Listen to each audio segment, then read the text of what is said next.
Hi everyone, welcome back to our program. We are now entering the final hour of our show and also entering one of our favorite signature segments, Book Talk. And today we have the author of her new book, Sophie Navita, here to talk about Hati yang Gembira adalah Obat, si paling overthinking. So I guess it would be a happy heart is a great medicine for us all. And it covers a little about this latest trend of overthinking. There you go. Which we all tend to do. Absolutely, guilty as charged. So, good morning, Sophie. She's a friend of the program as well. Thank you so much. Good to have you here again. Thank you so much for being here. Yes, thank you for having me.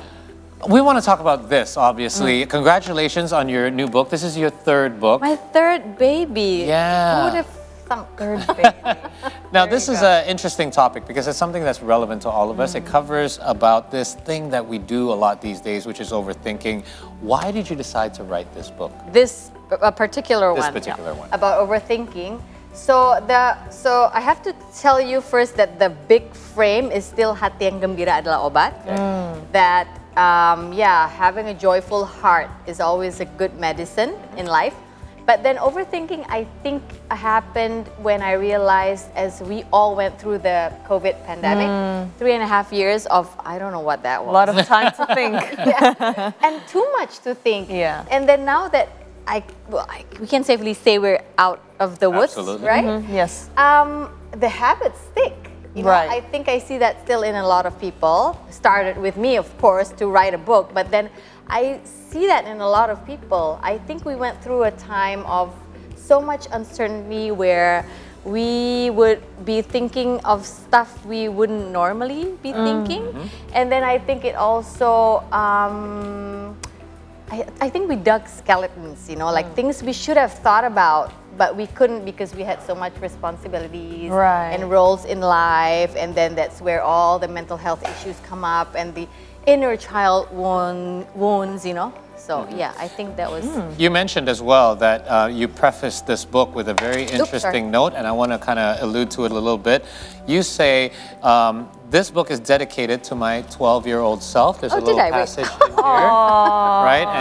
And it says in brackets, look, Sophie, we turned out just fine. Yeah. And I kind of want to, we want to expand on this a little bit more in regards to overthinking. Why do you think overthinking is such an issue, and writing about it is obviously a prevalent issue in today's society? Because apart from just COVID, we're now having to face, like you having to face your 12-year-old self, we are now discovering that we do have to face our inner child. Younger version of ourselves. Why do you think that is? I think, so for me, for people who have read my book, my first book, it was Hati yang Gembira adalah Obat, period. And it was a lot about how I thought about my life after my restoration with my dad, my late dad. So I had never been in good terms with him, ever.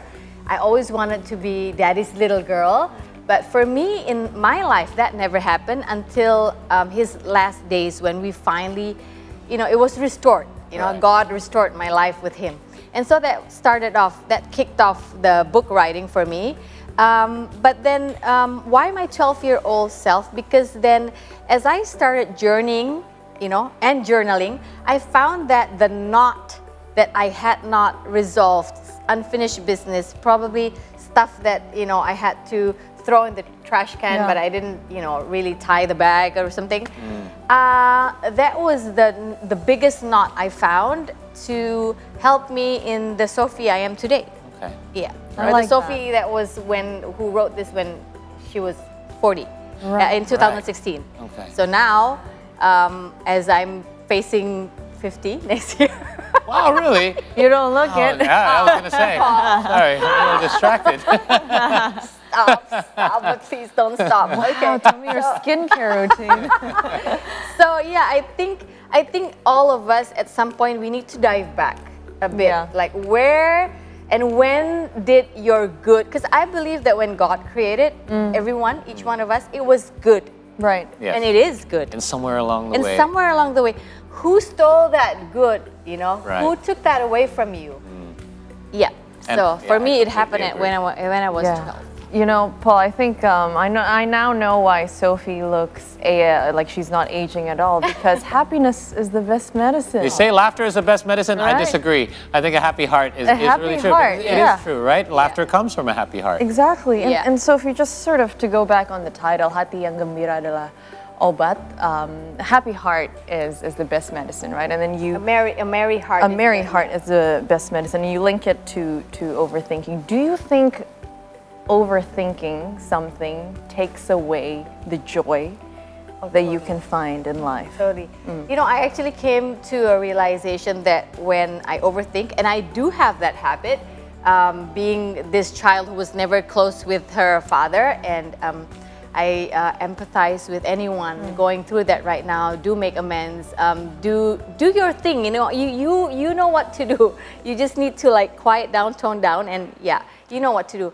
But does that take away the joy? Yes, because I came to a realization that when I start to overthink, and when anyone starts to overthink, you actually think that when, you know, maybe if I think about this more, maybe if I try to think about this from other angles more, You can think it through. You'll be able to find it. Right? I'll be able to actually find the solution. Right.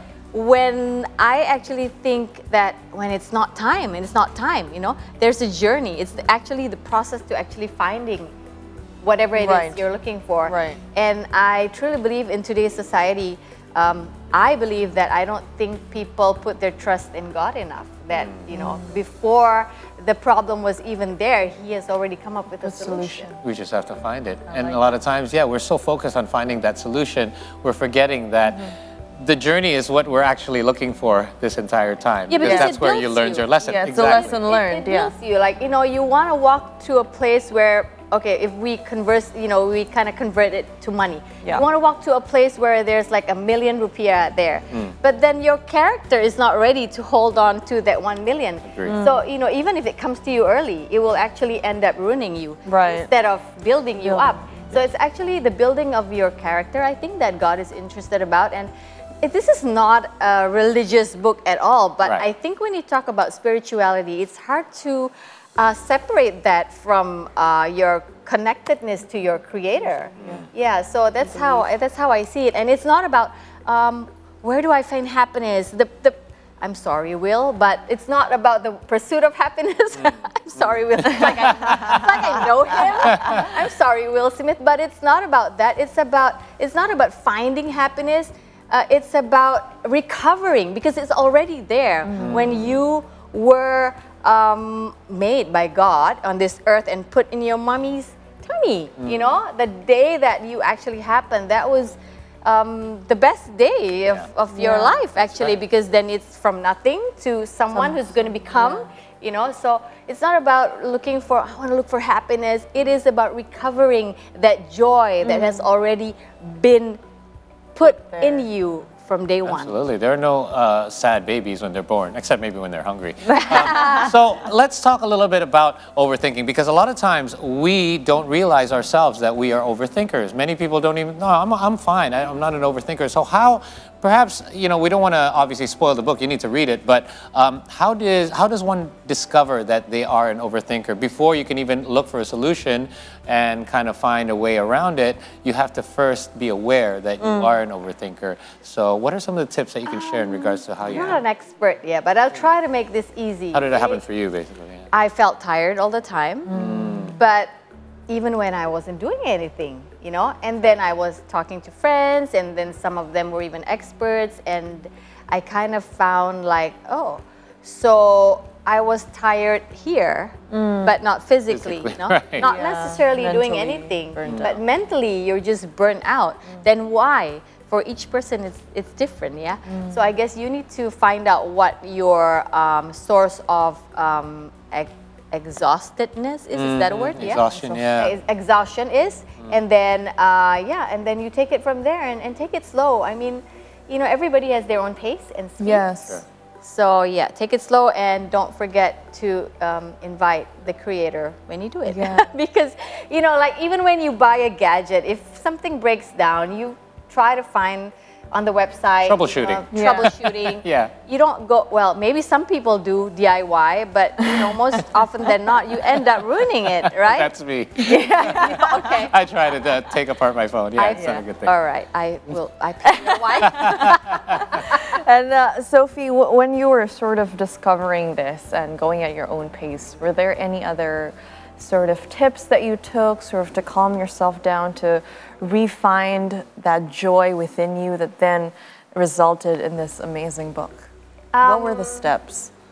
I had to take a very, I would say, extreme move at that time.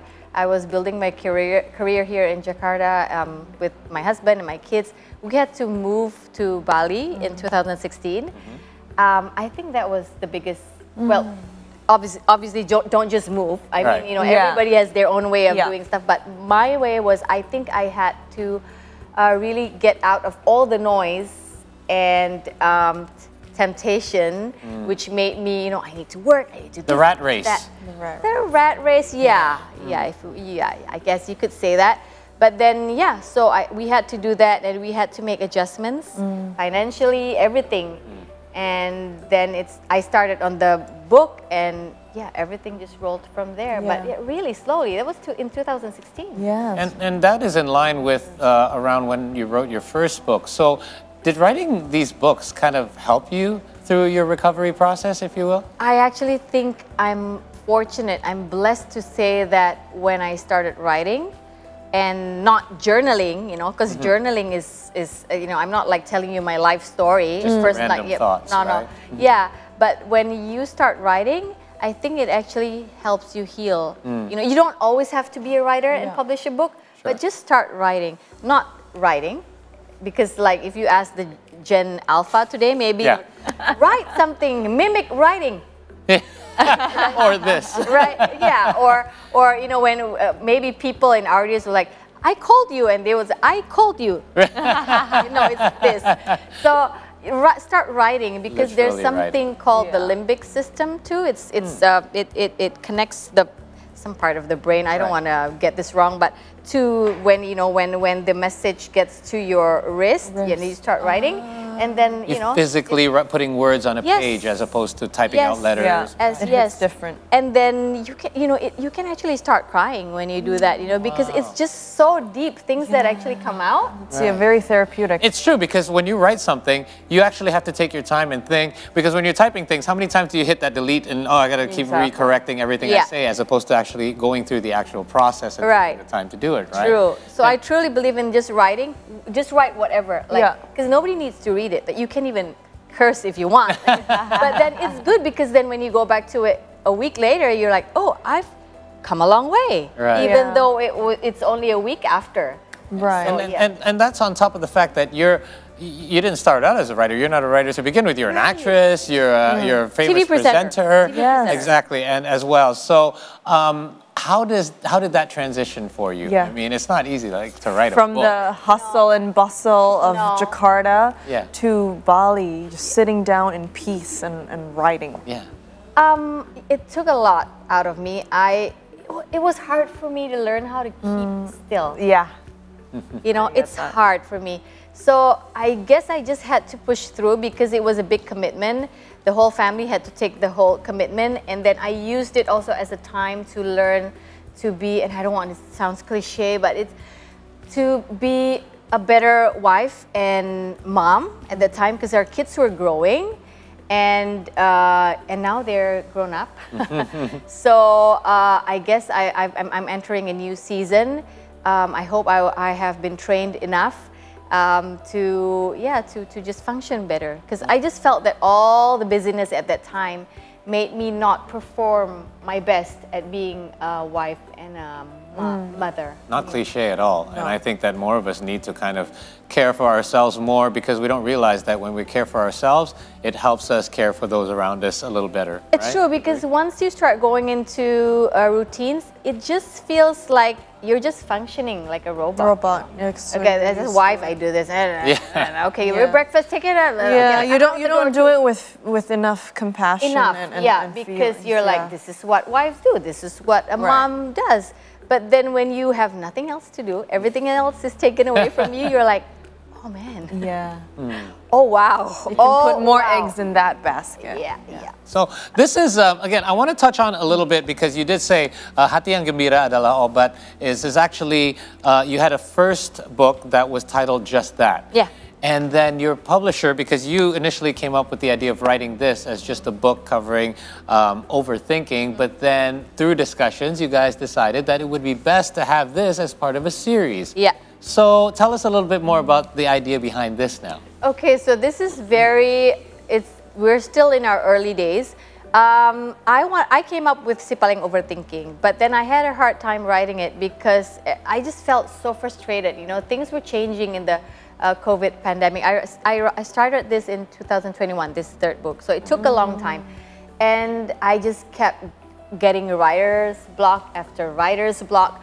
So my publishers were like, let's just put it back to the old frame, Hati yang Gembira adalah Obat. Try to write it from that mindset. Right. Maybe it will help the juices flow. And I said, oh, that's a good idea. Okay, so that's like a temporary working title. And then my husband actually, Ponky actually came up with the idea, you know what? Why don't you just keep this title? Because this was what changed you. It was like a revelation in your life. When the walls started to crumble, you became this new person. And let's just keep that. So whatever series you write in the future about self-improvement will always be under this frame.